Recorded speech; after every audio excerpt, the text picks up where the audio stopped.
Коли у вас є такий сусід, як Росія, потрібно бути готовим до будь-якого сценарію. Ви знаєте, що це не ми напали на Росію, це Росія напала на Україну. Але дипломатичне вирішення ситуації залишається абсолютним пріоритетом для України, і ми шукаємо способи переконатися, що знайдемо рішення в цих рамках. Тристороння контактна група – це тягар, який ми повинні нести, поки він не приведе нас до миру. Це важка робота. Працювати в тристоронній контактній групі завжди непросто. Дмитро Снегирьов, співголова громадського об'єднання «Права справа», воєнний експерт, з нами зараз на прямому зв'язку. Пане Дмитрию, вітаю вас.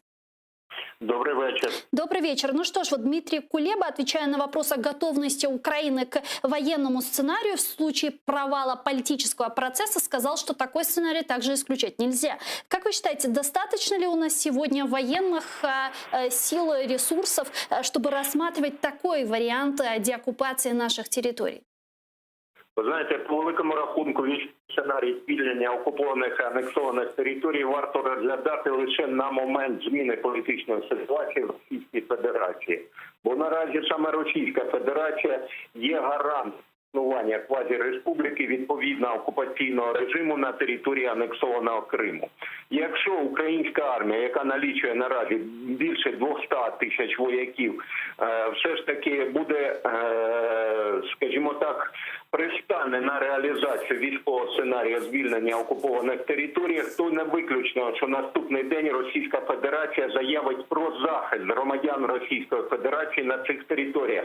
Не випадково наразі триває посилений режим чи прискорений, скажімо так, режим видачі російських паспортів мешканцям окупованих територій. Наразі станом на сьогодні видано більше 300 тисяч паспортів. Себто, як тільки українські війська переходять до активної фази, маючи на увазі саме військової фази звільнення окупованих і анексованих територій, Російська Федерація міцно заявляє про захист вже не російськомовних громадян України, а відповідно громадян Російської Федерації, які проживають на території України. І це дає їм підстави для застосування прямої військової сили, тобто прямої агресії проти України. Цей факт варто враховувати. Інше питання, чому українські дипломати не наполягають саме на фактах примусової паспортизації і не ставлять до відома наших західних партнерів щодо підступних планів Російської Федерації зірвати саме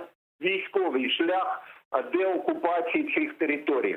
Нагадаю, подібний сценарій був реалізований Російською Федерацією, власне, на території суверенної Грузії, коли російські війська під прикриттям захистів інтересів громадян Російської Федерації, які проживали на території Абхазії і відповідно Осетії, ввели свої військові контингенти і, ну, скажімо так, мінімізували військову присутність грузинських військових.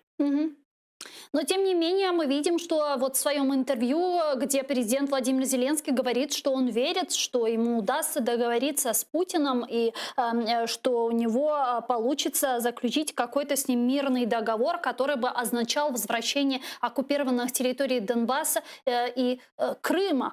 Как вы считаете, это утопия или же все-таки у него может получиться?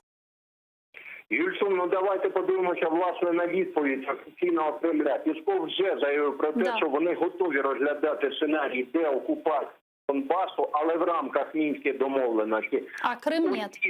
Утім, про Крим взагалі мова не йдеться. Це чітка позиція Москви. Тобто Крим винесений за логікою Кремля, за дужки перемовин. Там є пряма фраза Піскова, де він говорить, що ситуація Криму взагалі не обговорюється не з Україною, не відповідно з міжнародними партнерами.